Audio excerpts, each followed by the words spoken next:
E-book A Luta do Século, Combatendo a Ansiedade e Depressão, escrito por Renato Miguel para o portal Eugirassol. Acesse www.eugirassol.com.br. Atenção! Os transtornos de ansiedade e depressão são múltiplos e devem ser diagnosticados por um profissional da área médica. A intenção deste guia é fornecer ferramentas para lidar com o estresse da vida moderna que pode levar a quadros mais sérios. Listamos aqui algumas técnicas e comportamentos que podem ser de grande auxílio para uma qualidade de vida mais completa e harmoniosa, mas não dispensando de atenção e cuidados médicos em casos clínicos. Esse e-book é dividido em duas partes. Na primeira veremos algumas características e informações importantes sobre a ansiedade e depressão. Na segunda parte abordaremos algumas técnicas simples, sem contraindicações, que quase todas as pessoas podem colocar em prática. Parte 1. Entendendo a ansiedade e a depressão. O que é ansiedade? Página 8. Anatomia da ansiedade. Página 10. Tratamento da ansiedade. Página 11. Distúrbio de ansiedade generalizada. Página 14. Sintomas psíquicos da ansiedade. Página 16. Sintomas físicos da ansiedade. Página 17. O que é a depressão? Página 18. Sintomas da depressão. Página 19. Fatores de risco, página 24. Outras visões, página 25. Tensão física crônica, página 27. Questões emocionais, página 29. Parte 2. Armas para o enfrentamento. Questione a história, página 35. Enfrente seus medos, página 37. Crenças, página 38. Presença, página 39. Agradecer, página 40. Estar online, página 41. Alimentação, página 43. Atividades físicas, página 45. Quarteto Fantástico, página 46. Respirar e meditar, página 51. Espiritualidade, página 62. Criamos esse book porque temos certeza que sempre podemos fazer algo diante dos mais variados desafios que a vida nos apresenta. É óbvio que ninguém gosta de ficar doente, mas sempre podemos aprender algo das nossas experiências, sejam elas positivas ou negativas. Segundo a psicossomática, os sintomas têm sua linguagem própria e precisamos aprendê-la para que possamos nos tornar mais íntegros e completos. Estamos acostumados com a ideia de que temos que apenas eliminar os sintomas sem prestar atenção para o que eles têm a nos dizer. Segundo o livro A Doença como Caminho, o sintoma torna as pessoas honestas e a cura só acontece na medida que nos conscientizamos dos aspectos ocultos da nossa própria mente. Mas, quando encontramos o que nos falta, e isso não é um trabalho simples, o sintoma torna-se desnecessário. Só aquilo que somos realmente tem o poder de curar-nos. Carl Jung. Parte 1. Entendendo a ansiedade e a depressão. Entendendo a ansiedade. O que é? A ansiedade é uma emoção caracterizada por sentimentos de tensão, pensamento de preocupação e mudanças físicas. A ansiedade é um fenômeno que pode nos beneficiar ou nos prejudicar, dependendo das circunstâncias ou intensidade, podendo tornar-se patológica, isto é, prejudicial ao nosso funcionamento psíquico, mental e somático, corporal. A ansiedade pode nos estimular a entrar em ação, fazer alguma coisa, porém em excesso faz exatamente o contrário, nos paralisa. De acordo com a American Psychiatric Association, os transtornos de ansiedade são o tipo mais comum de transtornos psiquiátricos. De acordo com o Manual Diagnóstico e Estatístico de Transtornos Mentais, 5ª edição, DSM-5, os transtornos de ansiedade incluem transtornos que apresentam características de medo e ansiedade excessivos e distúrbios comportamentais relacionados. Esses transtornos incluem transtorno de ansiedade de separação, fobia específica, transtorno de ansiedade social, a fobia social, transtorno de pânico, agorafobia, transtorno de ansiedade generalizada, TAG, transtorno de ansiedade induzido por substância ou medicamento e transtorno de ansiedade devido a outra condição médica, transtorno obsessivo compulsivo, TOC, transtorno de estresse agudo e transtorno de estresse pós-traumático, TEPT. Os transtornos de ansiedade parecem ser causados por uma interação de fatores biopsicossociais incluindo vulnerabilidade genética, que interagindo com situações de estresse ou trauma podem produzir síndromes clinicamente significativas. Entendendo a ansiedade. Anatomia da ansiedade. Os circuitos cerebrais e as regiões associadas aos transtornos de ansiedade começam a ser compreendidos pelos cientistas com o desenvolvimento de exames de imagens funcionais e estruturais. A amígdala cerebral parece fundamental na modulação do medo e da ansiedade. Pacientes com transtornos de ansiedade geralmente apresentam uma resposta aumentada da amígdala aos sinais de ansiedade. A amígdala e outras estruturas do sistema límbico estão conectadas às regiões do córtex pré-frontal. A hiperatividade da amígdala pode estar relacionada ao medo excessivo e maior percepção à ameaça social. Entendendo a ansiedade. Tratamento. O tratamento da ansiedade geralmente consiste em uma combinação de farmacoterapia e ou psicoterapia. A prescrição do medicamento é de exclusividade do médico psiquiatra e a decisão de quais tratamentos ou combinação de tratamentos depende de uma consulta cuidadosa, da avaliação dos objetivos do paciente e do nível de patologia. O resultado do tratamento depende de vários fatores, incluindo qual tipo específico de transtorno de ansiedade, gravidade do diagnóstico médico, nível de funcionamento antes do início dos sintomas, grau de motivação para o tratamento, nível de apoio familiar, por exemplo, família, amigos, trabalho, escola, capacidade de cumprir a medicação e ou regime psicoterapêutico. A ansiedade crônica necessita de uma abordagem abrangente. A melhor medicação varia para cada indivíduo, sendo recomendado acompanhamento ambulatorial com o psiquiatra. Os pacientes que expressam pensamentos suicidas ou homicidas devem ser submetidos a uma avaliação psiquiátrica e psicológica com urgência. Se você cumpre com suas obrigações todos os dias, você não precisa se preocupar com o futuro. Jordan B. Peterson. Entendendo a ansiedade. Distúrbio de ansiedade generalizada. As abordagens de tratamento bem-sucedidas geralmente envolvem medicamentos combinados com psicoterapia. Outros tipos de psicoterapia, como a terapia de relaxamento, a psicoterapia de suporte ou a terapia de atenção plena, mindfulness, pode surtir efeito. Você não é produto das circunstâncias, você é produto das suas decisões.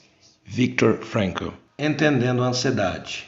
Dados. Na região das Américas, estimava-se que mais de 58 milhões de pessoas sofriam de transtornos de ansiedade em 2015, sendo 7,7% da população feminina e 3,6% da população masculina. A prevalência em ambos os sexos combinados variaram de país para país, de 3,6% no México a 9,3% no Brasil. Fonte OMS. No primeiro ano da pandemia de Covid-19, a prevalência global de ansiedade e depressão aumentou 25%, de acordo com o resumo científico divulgado pela Organização Mundial de Saúde. Mais um motivo para cuidarmos de nossa saúde mental nesses tempos de grandes mudanças e desafios. Entendendo a ansiedade. Principais sintomas psíquicos. Preocupações, tensões ou medos exagerados, pensamentos intrusivos, sensação contínua de que algo muito ruim vai acontecer, medo extremo de algo ou de alguma situação específica, falta de controle sobre os pensamentos. Entendendo a ansiedade. Principais sintomas físicos. Respiração ofegante, falta de ar, palpitações e dores no peito, sensação de tremor e vontade de roer as unhas,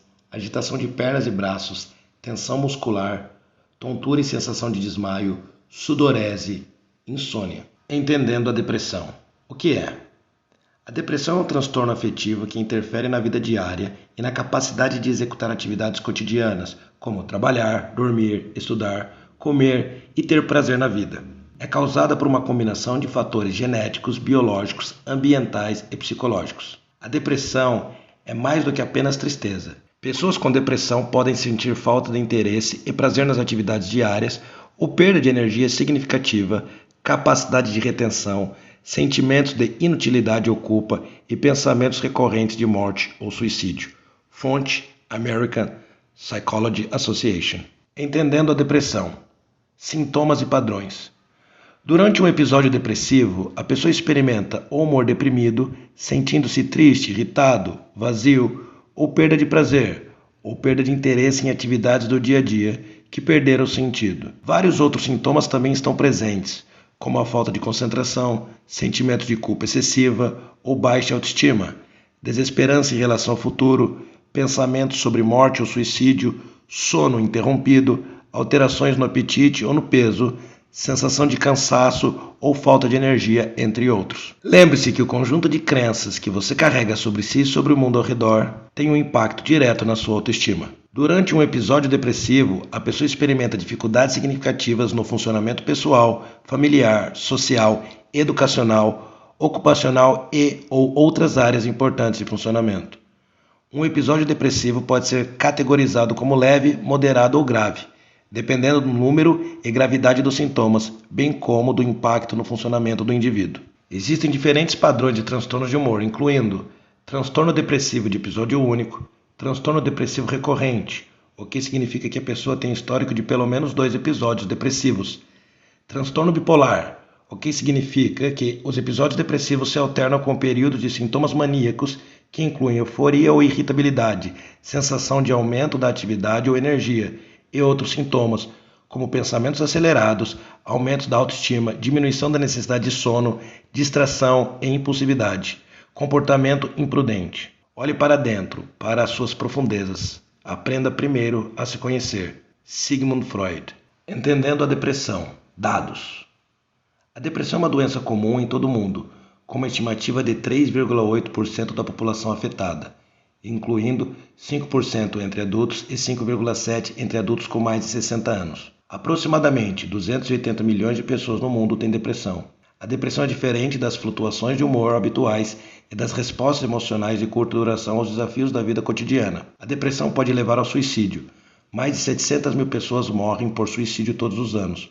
O suicídio é a 4ª principal causa de morte em jovens de 15 a 29 anos. Principais sintomas: irritabilidade, ansiedade e angústia, desânimo, esgotamento físico ou mental, diminuição ou incapacidade de sentir alegria e prazer, desinteresse pelas atividades cotidianas, sentimentos de medo, insegurança, baixa autoestima, pessimismo, sensação de inutilidade e fracasso, interpretação distorcida e negativa da realidade, dificuldade de concentração, raciocínio mais lento e esquecimento, perda ou aumento do apetite e do peso, insônia ou vontade excessiva de dormir, pensamentos de morte, dores e outros sintomas físicos. Entendendo a depressão.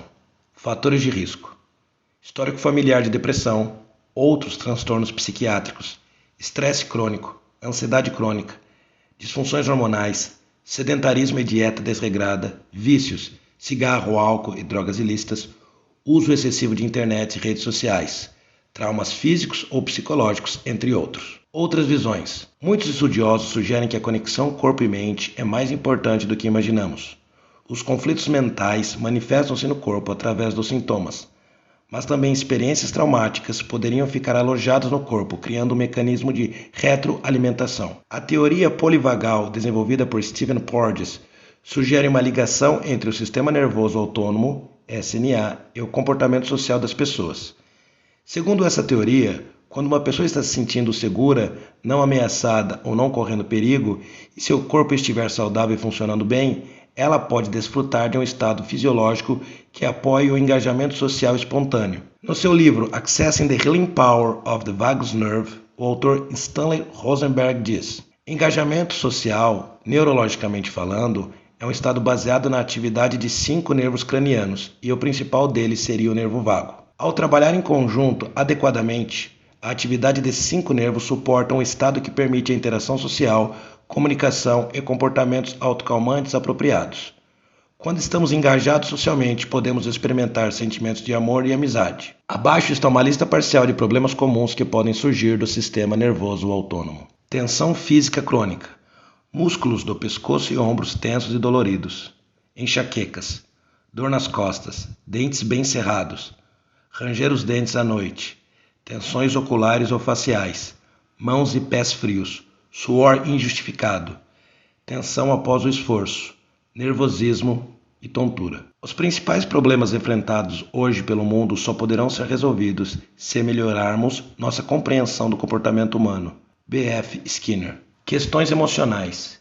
Irritabilidade, raiva, sentimento de desesperança, falta de energia, tendência a chorar facilmente, ansiedade geral, sensação de peso, períodos prolongados de depressão, medo, pesadelos, inquietação, dificuldade em dormir, preocupações excessivas, dificuldade de concentração, esquecimento, Frustração. O que não enfrentamos em nós mesmos, encontraremos como destino. Carl Jung. O que eu acho sobre tudo isso? Assim como você que está lendo esse livro nesse momento, eu também não estou livre de experimentar sintomas do estresse e da pressão do dia a dia, que se forem negligenciados podem evoluir para casos graves de ansiedade e depressão, principalmente quando vivemos em uma sociedade onde os eventos e as informações são tantos que quase nos engolem. Você já deve ter ouvido que estamos sofrendo de excesso de informação e de déficit de sabedoria. E a falta de saber o que fazer quando somos acometidos por tais sintomas é o nosso grande vilão no momento. Mas respire fundo e tenha certeza de que você está equipado com muito mais do que você imagina para fazer sua parte no combate à ansiedade. Estamos aqui para lembrá-los que existem coisas que somente vocês podem fazer e que, com certeza, serão de grande auxílio na sua jornada em busca por uma vida mais completa, significativa e livre de amarras, e que, apesar das dificuldades, todos temos o direito ao bem-estar e à felicidade. Costumo pensar que a ansiedade, por analogia, é como se nossa mente fosse sequestrada do momento presente para um futuro hipotético e ainda cobrasse o resgate. E nos casos de depressão, nossa mente parece estar simbolicamente presa em algum tempo do passado que não foi aceito ou assimilado como parte da nossa experiência. E como não conseguimos viver integralmente aqui, sentimos todos os efeitos desse sequestro e muitas vezes, impossibilitados de pagar o resgate, desenvolvemos outros problemas. Mas a boa notícia é que sempre há algo a fazer, mesmo quando não conseguimos controlar o que nos acontece, podemos controlar como respondemos ao que nos acontece. Parte 2. Armas para o enfrentamento. O que podemos fazer? Como mencionamos no início desse livro, do ponto de vista da psicologia inconsciente, as doenças podem ser consideradas como sinais da nossa própria mente, para que olhemos para os aspectos negligenciados por nós mesmos. E essa é a ideia deste e-book. Não apenas olhar os aspectos negativos e dolorosos da doença, mas primeiro tentar entender o que nossos sintomas querem nos dizer e, consequentemente, evoluir e aprender mais sobre como nós funcionamos e o que fazer para buscar uma vida com mais sentido.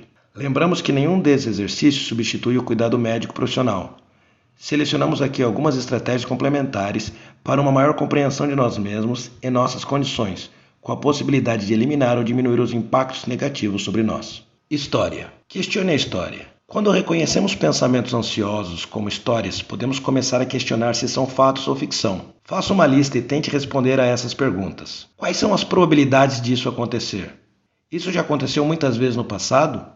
Esse é o resultado mais provável? Existem outras coisas que poderiam acontecer em vez disso? O que me amedronta? O que me paralisa? Encare seus medos voluntariamente. Essa é a cura. Jordan B. Peterson. Medos. Enfrente seus medos. A ansiedade nos obriga a evitar as coisas das quais temos medo. Quanto mais evitamos, mais reforçamos a história de que aquilo que temos medo é realmente perigoso. Quando você para de evitar e fugir, dá a seu cérebro a chance de aprender algo novo. Enfrente um de seus medos hoje, escolhendo algo que seja um tanto desafiador, mas administrável.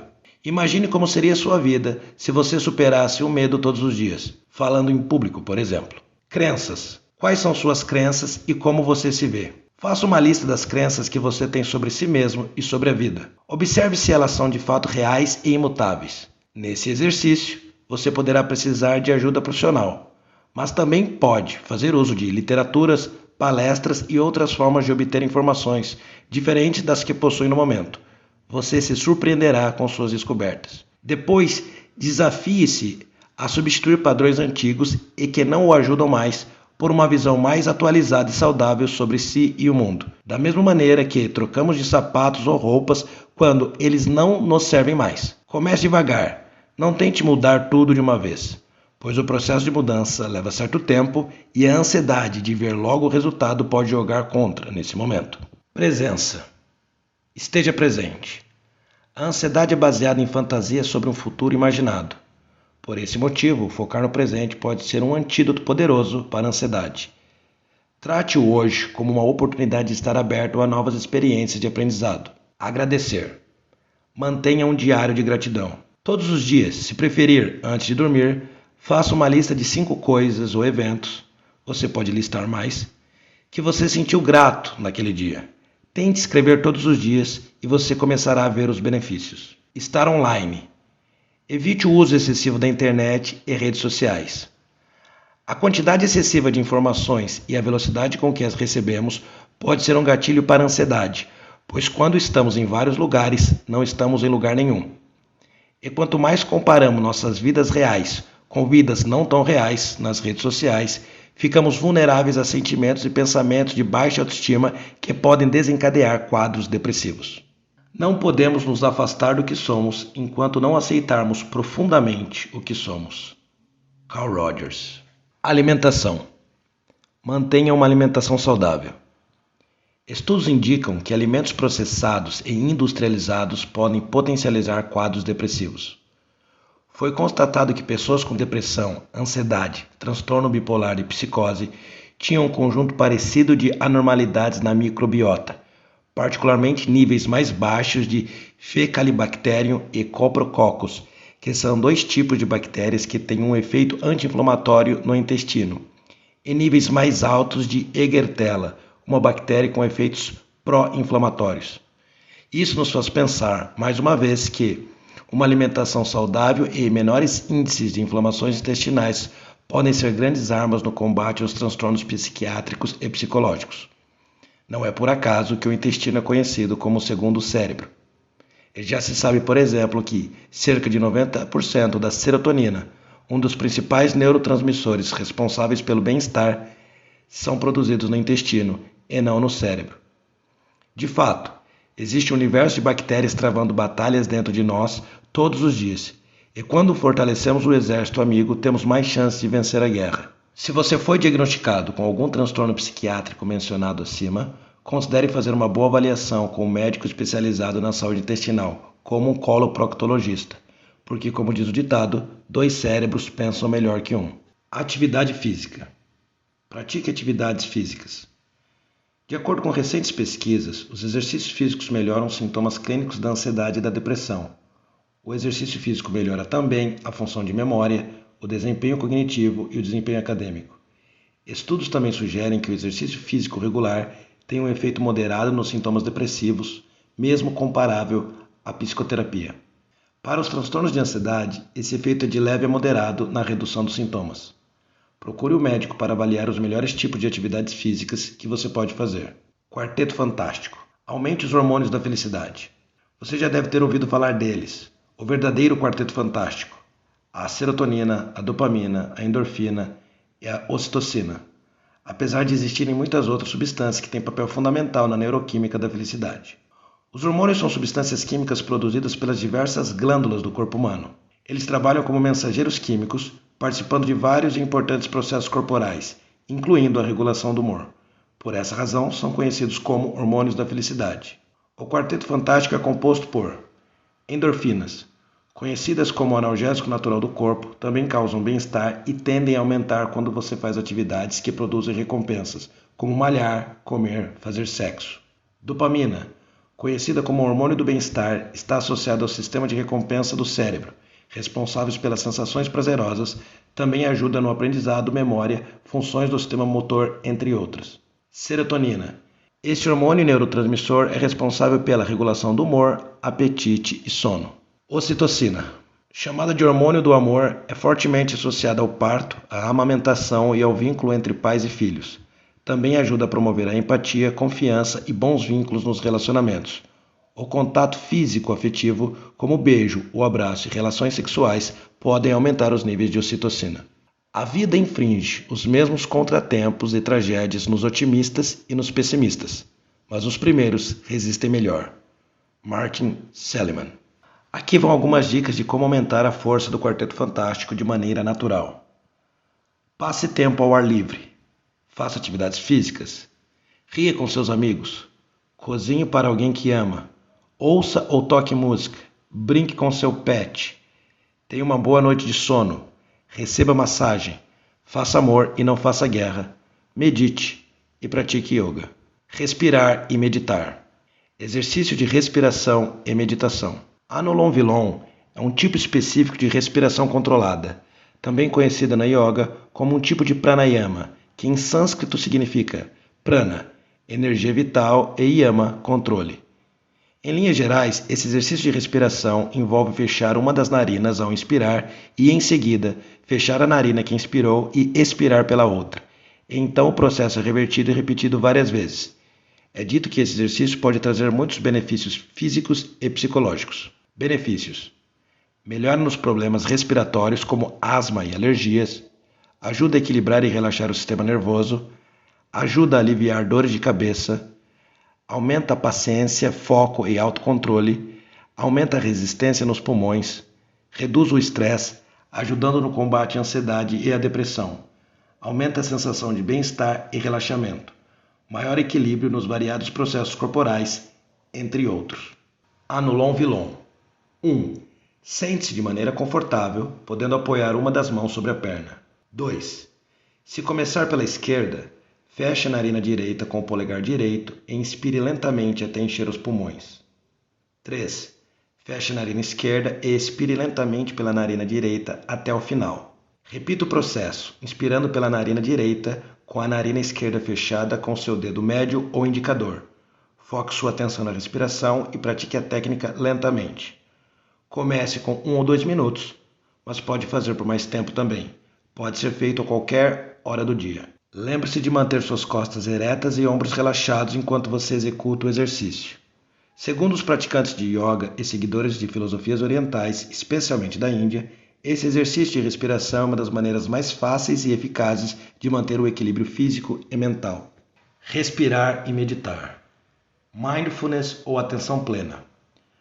No mundo existem inúmeras técnicas de meditação, e das diferentes variações do termo mindfulness, Jon Kabat-Zinn, médico, professor e autor de vários livros sobre o assunto, define mindfulness como a consciência que emerge ao prestar atenção deliberadamente no momento presente e sem julgamento ao desdobramento da experiência, momento a momento.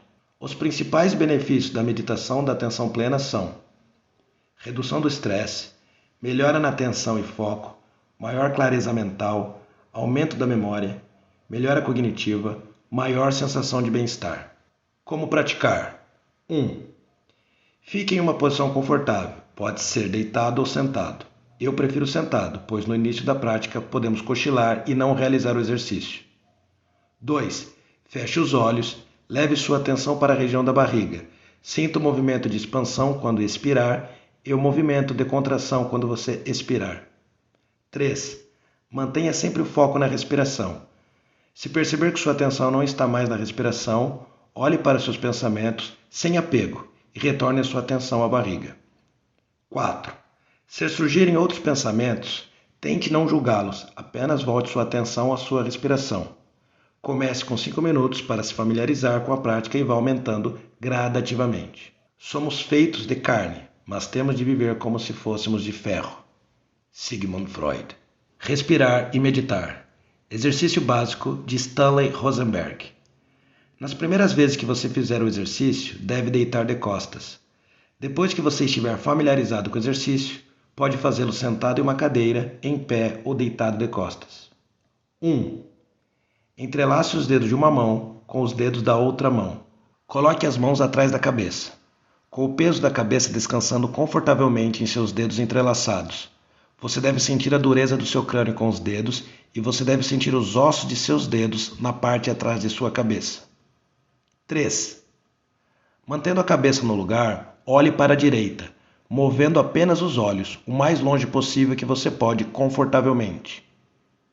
4. Não vire a cabeça, apenas mova seus olhos, continue olhando para a direita. 5. Após um curto período de tempo, até 60 segundos, você pode engolir, bocejar ou suspirar. Este é um sinal de relaxamento em sua autonomia do sistema nervoso. Uma inspiração normal é seguida por uma expiração, mas um suspiro é diferente. Depois que você inspira, uma segunda inspiração segue em cima da primeira inspiração antes da expiração. 6. Volte o olhar para frente. 7. Deixe as mãos no lugar e mantenha a cabeça imóvel. Desta vez, mova seus olhos para a esquerda. 8. Mantenha os olhos ali até notar um suspiro, um bocejo ou uma deglutição. Agora que você completou o exercício básico, avalie o que você experimentou. Houve alguma melhora na mobilidade do pescoço? Sua respiração mudou? Você percebeu alguma mudança? Nota: se você ficar tonto ao se sentar ou ao se levantar, provavelmente é porque você relaxou quando estava deitado. Esta é uma reação normal. Geralmente leva 1 minuto ou 2 antes de sua pressão arterial se ajustar e bombear mais sangue para o cérebro. O exercício básico envolve o movimento dos olhos porque é uma conexão neurológica entre os 8 músculos suboccipitais e os músculos que movem os globos oculares. Espiritualidade. Espiritualidade e saúde mental. Usamos como base o relatório da Mental Health Foundation do Reino Unido, mas muitos outros estudos têm sido feitos sobre esse tema e muitos mais serão necessários. Segundo estudos, algumas expressões da espiritualidade afetam o estilo de vida das pessoas e podem encorajar indivíduos a limitar comportamentos relacionados a doenças, como fumar, beber álcool em excesso e comer demais, ou aumentar comportamentos relacionados à saúde, como meditação, exercícios e ajudar os outros, além de fortalecer sentimentos de esperança, perdão e compaixão. É claro que uma dependência excessiva e fundamentalista pode ter efeitos negativos na vida das pessoas, mas novamente queria reafirmar que não estamos falando necessariamente sobre religiões, e sim espiritualidade. Fique à vontade para fazer sua própria interpretação. Segundo o relatório mencionado, a espiritualidade é uma palavra usada em uma abundância de contextos. Significa coisas diferentes para pessoas diferentes, em diferentes momentos e em diferentes culturas, sendo uma definição muito ampla, mas também específica para cada indivíduo. Cita alguns elementos característicos e benefícios de tais práticas. Senso de propósito, um senso de conectividade consigo, com os outros, natureza ou Deus. Uma busca pela completude, uma busca por esperança ou harmonia. Uma crença em um ser ou seres superiores. Algum nível de transcendência ou a sensação de que há mais na vida do que o material ou prático. Atividades que dão sentido e valor à vida das pessoas. Podemos citar também as formas de apoio social que a espiritualidade, especialmente em grupo, pode fornecer, e essas incluem proteger pessoas do isolamento social, proporcionar e fortalecer as redes familiares e sociais, proporcionar aos indivíduos um sentimento de pertencimento e autoestima e oferecer apoio espiritual em tempos de adversidade. Como disse anteriormente, o assunto causa bastante discórdia e não é consenso hoje e nem foi ontem, mas basta dar uma olhada na literatura científica atual para perceber inúmeros benefícios de uma espiritualidade madura e responsável. Como não estamos aqui para convencer ninguém sobre esse assunto, depois que você fizer sua extensa pesquisa sobre o tema, fique livre para decidir e acredite se quiser. Depois de ler tudo o que foi apresentado aqui, desejamos que você possa encontrar tudo aquilo que você está procurando. Lembre-se sempre que você merece experimentar uma vida de maior completude e harmonia. Entretanto, esse material não pretende e não aconselha abrir mão ou interromper qualquer tratamento profissional. Procure ajuda médica. Acesse www.eugirassol.com.br e agende sua terapia online com um dos nossos psicólogos parceiros. Atenção! Esse livro não oferece tratamento ou aconselhamento imediato para pessoas em crise suicida. Em caso de crise, ligue para 188 CVV ou acesse o site www.cvv.org.br. Em caso de emergência, procure atendimento em um hospital mais próximo. Eugirassol. Entre no nosso site e siga nas redes sociais para mais dicas gratuitas. @portal Eugirassol. Muito obrigado.